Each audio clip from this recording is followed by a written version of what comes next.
aron ni ambit ang ilang mga programa ug kaning mga proyekto sa mga kabatan-unan nato diha, no? Labi na ang ilang gihimong relief operation sa mga nabiktima nga niining bagyong Odette, no? Mayong hapon, Kabataan kontra Droga Terorismo o KK Caraga Region President Vanessa Marie Yao Yao. Vanessa, mayong hapon. Mayong hapon, Sir Aljo. Mayong hapon sa atong tanan.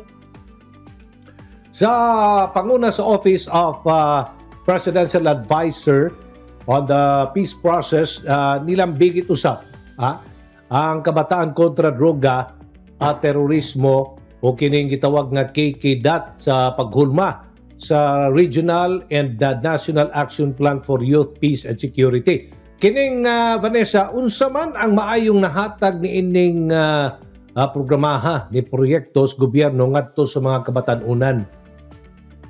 Actually, ang pinakadako ani nga tabang gyud kay nakakonekta mi sa nagkalain-laing mga organisasyon nga kanang naka-focus ani sa atong peace process. Actually nang nahitabo is nagka-consultation ta and we found out kung unsa pud ang mga kanang ilahang point of view as mga other organizations beyond KK. So ang nahitabo is mas napakusgan ang ato ang lihok towards the UNSCR number 250 and the 5 points para atong makamtan or ato ang makuha gyud ang ato ang goals, especially with the peace process and the peace agenda ana.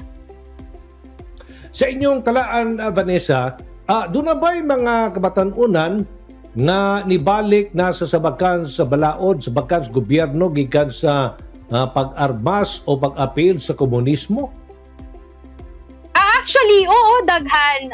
In fact, no, kani sila ng mga kabatan-unan, ang nahitabo ra gyud ani are some of them kasagaran kay ni apil ra ato tungod sa kapobrehon, tungod kay dili nila makuha ang serbisyo nga dapat sa ilaha kunuhay ug tungod sa mga bakak sa kalaban.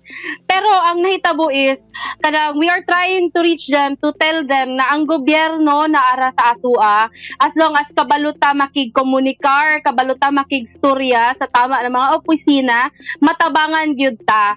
And also we are here for you, ang kabataan, since kasagaran silang ma-recruit kay mga kabatan-unan man gyud, ang kabataan willing pud mutabang sa ilaha, especially ang KK ug ang other organizations nga appeal sa coalition nga para sa peace agenda.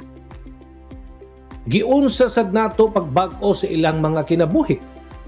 As for me, as for us, sa among organisasyon, no, partners manggod mi sa PNP and also sa atong LGU kasi naman ni tayo mga proyekto nga para sa mga recovery sa atong mga surrenderies and also sa atong PWOODs, livelihood and also a holistic support system through our NTF-ELCA since partner man pud nato ang National Force to End Local Communist Armed Conflict kay under man ang KK o ang coalition sa EO70, sa Executive Order EO70. So it's not just saving them, it's not just getting them from the kalaban, but also hatagan nato sila bag-ong kinabuhi o bag-ong hope para maka-start na pud sila og sa ilahang bag-ong kinabuhi. Okay. Vanessa, hisgutan nato ang inyong gihimong relief operation sa mga nabiktima ni ining bagyong Odette, no? Ang mga batan-on o uban pang mga organisasyon sa inyong rehiyon, labi na itong mga lugar na wa maapektuhis bagyo, sa paghatag og tabang sa atong operation, sa atong hinabang sila sa mga apektado nato mga kaigsuonan. Pwede nimong i-share sa amo kung unsa ang mga lugar na inyong nahatagan na og tabang? Okay, Sir Aljo, no. Actually, ang work during the relief operations, I'm more on the coordination, magapangita taog sponsor nga mohatag para sa atong mga relief operations ug atong mga kaubanan nga moadto sa ground.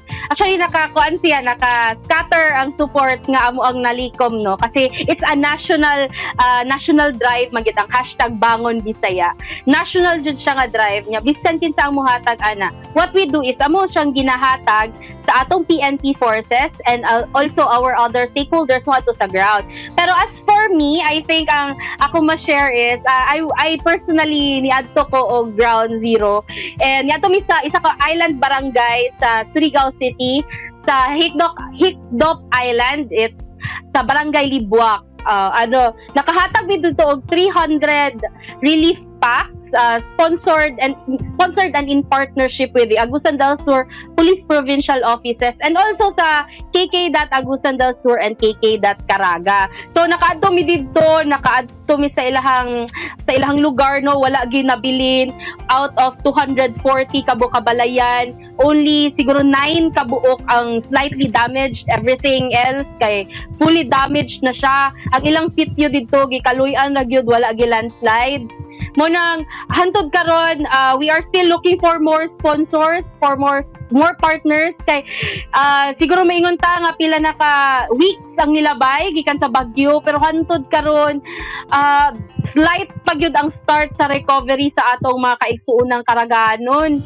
And hantod karon day by day ang ilahang provision nga naadto karon is kung hatag karon basig ugma magduha na pud sila kung napa ba sila kaunon. Inana ang sitwasyon dito karon sa atong mga kaigsuonan sa Surigao del Norte, sa Dinagat Islands ug sa Siargao. Munang hantod karon gapangita pa mi and hopefully we can go sa Dinagat Islands sa Barangay Kapilan. Dito ay isa ka island barangay in Dinagat Islands nga makapanghatag bi og construction and temporary nga mga shelter materials para sa atong kaigsuonan nga hantod karon sa gawas gatulog and halos wala pay makaon, Sir Aljo.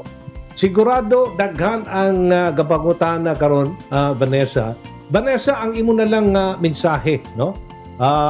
Og panawagan sa mga isig kabatan-unan nimo nga gustong muhatag og tabang pod. Sa kabataan, do not think nga kanang kabataan lang ta, mga bata pa ta, wala tay maikahatag kundi moto pagampo lang. Actually, dakog tabang ang pagampo nato, no? Pero ikaw isip kabatan-unan ug ako pod og ako mga kaubanan, dako tag matabang, dako taog mahatag para sa tumaigsuon nga hantod karon wala pa kabalo kung asa magsugod. Gapanawagan ko no nga suportahan unta ang Batan-ong Karaganon para sa Kalinaw Coalition ug ang amo ang donation drive na #Bangon Igsuon, a relief operations for Karaganons by the Karaganons. Kasi ang among hunahuna kinsa man day magtinabangay, di ba kita-kita lang man din. Sumoto siya ako mga palanggang kabatan-unan nga pareha sa ako, padayon lang ta, mangita ta og paraan, mubangon ta balik og maghatag ta og daig sa buhing Dios. Og ayon, always stay safe kasi napay COVID. Always stay safe and always keep in mind na isa lang ta kakalibutan and magtinabangay kita. Okay, daghang kayong salamat, Vanessa Marie Yaw-Yaw, ang kabataan na kontra-droga at terorismo president diha sa Caraga Region. Ingat, amping! Isayag yun! Isayag yun! Isayag yun!